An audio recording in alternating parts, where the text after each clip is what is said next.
using very precise words, like you're intentionally asking the questions in the way that you are, but you're not implying it in the way that some policymakers are implying when they say things like, why can't they just get over it? You're obviously not implying that. You're asking like direct questions. But I think the issue is that when you give the aesthetic, especially as a man and sounding like a policymaker, for people who've experienced that trauma, like that aesthetic is something that's really hard to get over. And I'm not saying that like they're right for not getting over it or that you're wrong for doing that. I'm just saying this is probably why the miscommunication happens. I don't think anyone is wrong in this situation. I mostly just think it's the miscommunication. Yeah, and also with policy making, just in this regard, if there is a policy to be made, you kind of make it sound like sexually liberated people should get less of a focus. And that's why that's interesting to me, because there doesn't seem to be anything that I understand that they don't need as much help as anyone else. You're so hung up on the one example. No, that's okay. But that's hold okay. on, wait, but if what I said is true, then they should get more of the focus. Yes. That's how we treat these types of things. Fine. No. I'm right. It's not just an opinion. People that are more negatively impacted by some things should get more of the focus than other people, right? If there are a group of people walking into the water and they can't swim, they should have more flotation devices than the ones that can. I don't like the idea, the saying of like, well, everything is the same and everybody's blah, blah, blah. And that is absolutely not true, especially when it comes to trauma. And the idea that all of it is treated the same is because everybody can everything is not only wrong, it's like unhealthy and dangerous, because different people do respond differently to different things, and it's important to be able to account for that. That's why when somebody's diagnosed with like PTSD or CPSD, they have to take an inventory, they have to take an assessment. It's not just you come in and say, I'm traumatized, and they're all treated the exact same. Okay, so just to clarify, if two people are raped, before we help either, we should see who got raped worse. I'm oh god, hold on. I'm trying to he's say. talking out of No, he's talking out of hold on. I'm trying to answer this question without fucking going full nuclear. Okay. What I'm saying is that if two people got raped, when they're evaluated by a psychologist or a psychiatrist or therapist, whoever the fuck is evaluating them, there probably are predictive things that you're looking for to see what are more likely outcomes. So for instance, let's say two people come in and they both say that they got raped, and let's say one person says, yeah, I got raped, and also I got laid off by my job, and I've had some suicidal ideation in the past. I don't feel bad right now, and I also have like depressive disorder, whatever. That person, maybe the therapist looks at their notes, or they have their research. These people are like 95% more likely to try to kill themselves after rape. Yes, that person would be treated differently. Yes, based on their history and the predictive factors. I agree with that, but I agree, But the way that I said it makes it sound like we should just tease people that got raped and are sluts and then take people seriously that are conservative. Brittany, that is the most insane reading of what I'm saying ever. Like, even the way you're phrasing it is like, so you're saying if two people come in and they got raped and one of them wore a crazy dress and the other one, wore a totally formal dress, the person that was, dressed more professionally should be taken more seriously? I'm not saying anything remotely close to that. Like, there's no world where I'm saying something like that. No, I know that, but did you go to your Reddit and read the posts and comments from your guys? Not yet. Because a lot of them were like, Destiny's right, getting raped isn't as bad as getting beat up. And I was like, okay, guys, we can't be like playing the who got hurt more game when it's like every person's going to have a different relationship with their trauma. No.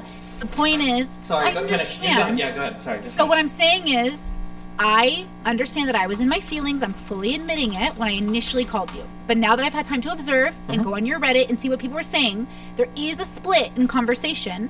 But ultimately, the way you're phrasing things, which is fine, you can do that, is going to sound confusing because it still sounds like you're, like, I understand you want to build a hierarchy. But again, my focus is how do we help as many people as possible?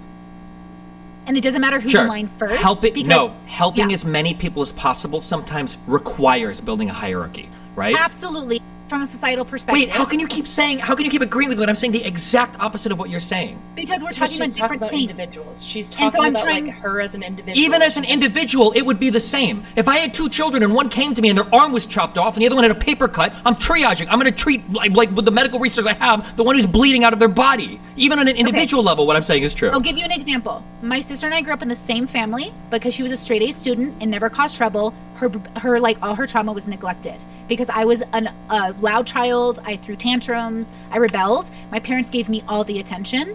And then it wasn't until my sister hit her 20s that they were like, oh shit, we neglected one of our kids because we thought she was in less pain.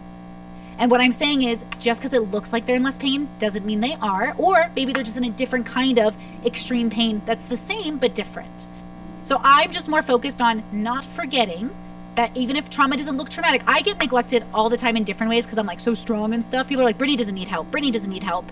Now that I'm older, but that doesn't mean I don't need help or people don't need help. I'm just trying to be open and considerate of different personalities, different like ways people present themselves. And I'm totally fine with you doing you in your bubble, in your world. I'm just letting you know as a friend, when I heard it, I was like, oh, that feels weird. And I don't think that's the Steven I know. And so now that we're getting clarifiers, I'm great with everything you're saying in this bubble for that solution, but it wouldn't work in mine because I'm focused on the individual. But I appreciate your efforts on a global, on a national level. Is that okay? Like, I'm okay with your thoughts as long as you understand that, like, it just wouldn't work for all people, just the people you're kind of focusing on. Sure, I just totally disagree. I think it would work for all people. Okay. I don't think you've said a single thing that contradicts anything I've said whatsoever. I don't know why you think that. I don't think that some people can't have hidden trauma, or that some people can't. I'm not saying we should ignore some people. I think everything I'm saying applies on a personal and on a societal level. Kyla, if you want to tell me something you think I'm wrong about, go for it. Come in. Okay. It's not about you being wrong. It's not about me saying. I'm not saying. Destiny, it sounds like you're saying X, which is wrong. It's what's really being communicated is Destiny. It sounds like you are somebody who would be saying X, right? Whereas when I'm speaking, it's like I know you're laughing, but it's like, of course the way that like you communicate these things are going to influence the way that like especially audiences that aren't warm to you are going to like receive the words, right? I know it's silly. I know it should be like something that people don't care about, but you would agree that people only typically care about like the first 2 inches of like how people present. Sure. Yes. Yeah. Did that go through? Yeah. Yes. How are we doing today, guys? Good. I'm glad we're talking. I was really scared you weren't going to talk to me again when chat was like, he's not going to talk to her. And I was like, oh no. Brittany, I'll always talk to you, okay? Thanks, I appreciate it. I don't want to burn a bridge when this is a great example of how to like build like, mesh bubbles and build bridges. And like, this is a great example of how are we both trying to help people in different ways. And then do we need to step on each other's toes or should we actually stay out each other's business and help who we're helping? That's like a question I'm thinking about. Yeah. Gotcha. Well, thanks for letting me scream and wild out for a little bit, okay? Yeah, we love it. We love it. Okay. Okay. We good? Yep. Be careful. Okay. Have a good day, guys. Yep. Bye. Tell me what I'm wrong about. Am I wrong about anything? I think it applies. Hold on. I have been saying from the very beginning, and your chat's going to fucking lose their brain. I am not saying you're saying something wrong. I'm not saying that at all. Okay. All right. At all. I sound insensitive. Hold on. Yeah. No, it's more important than that. Oh, okay. Not only are you right, but people need to be able to hear it. Test.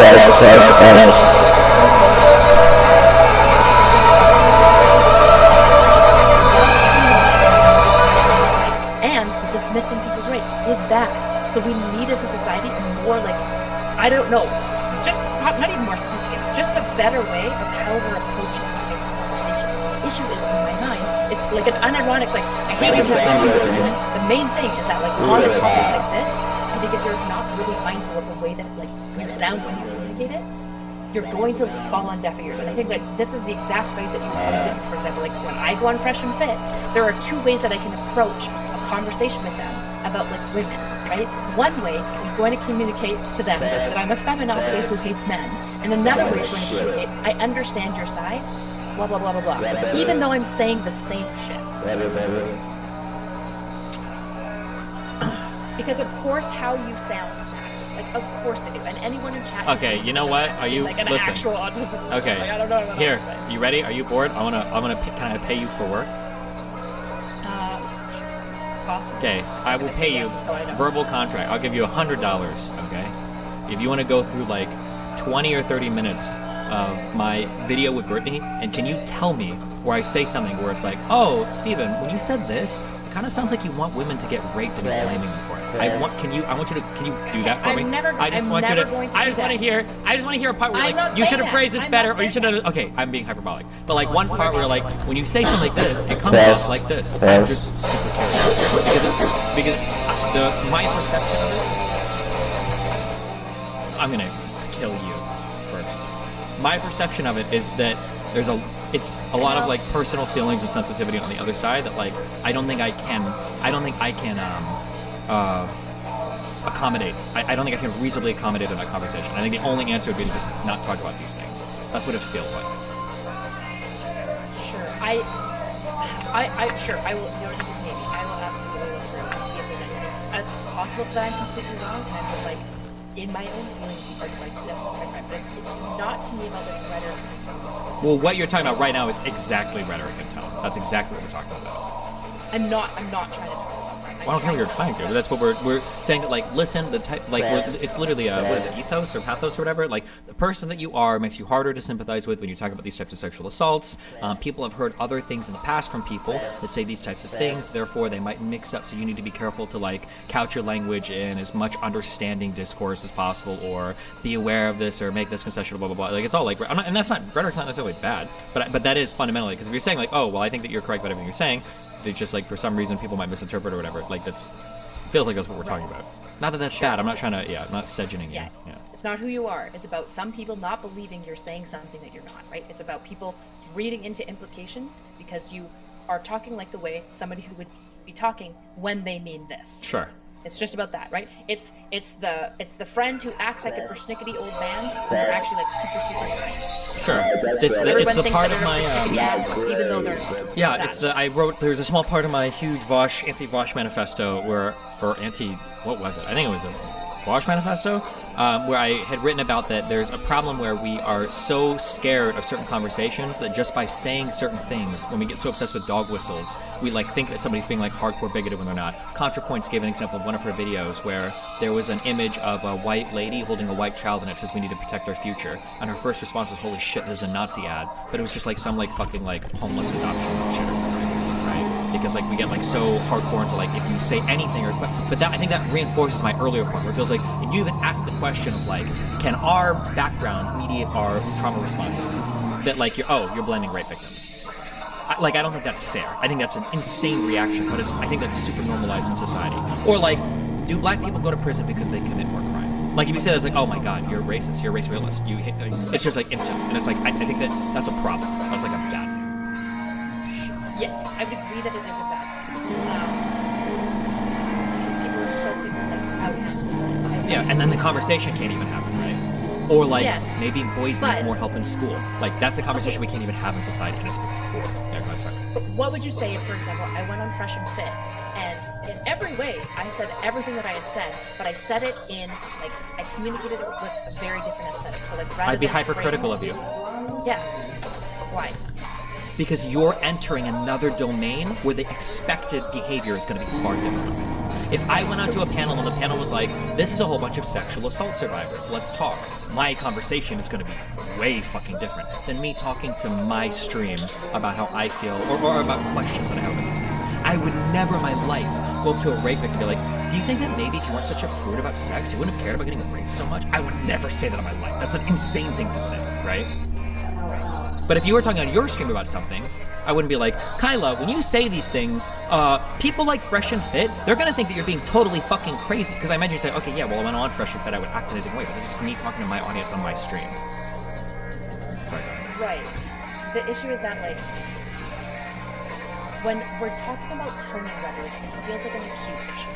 I'm not really talking about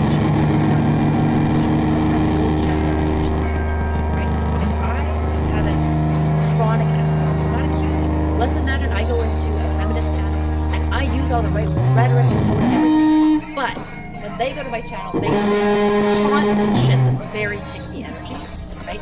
I have a chronic aesthetic now where even when I'm communicating in a different way, even if I'm using better tone and rhetoric and entering their domain, they're going to hear something different, right? I understand what you're saying. I asked a question of you last night when we were playing, I think. I asked you that question of, do you think it's possible to make yourself exist in a world of clips? Can you actually accommodate every 30-second section of your speech? And I think you reasoned was that no, it's probably not possible. I don't think I can present chronically, I don't think I can present a character that will survive acutely every single situation like this. I think that the reality is there are going to be some hats that I wear where some people are going to see me and they're going to go, this motherfucker is insane.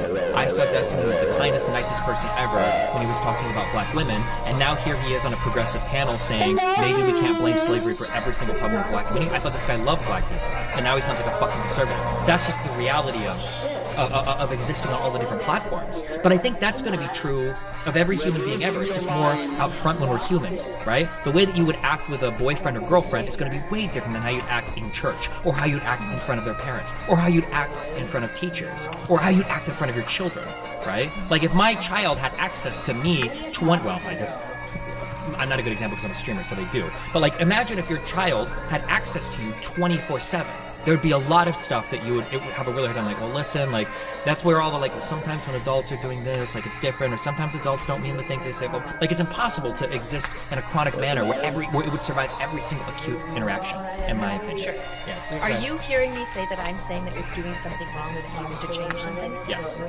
Are you not saying that? That is not. That's you're just telling me what's happening? I'm telling you what is happening.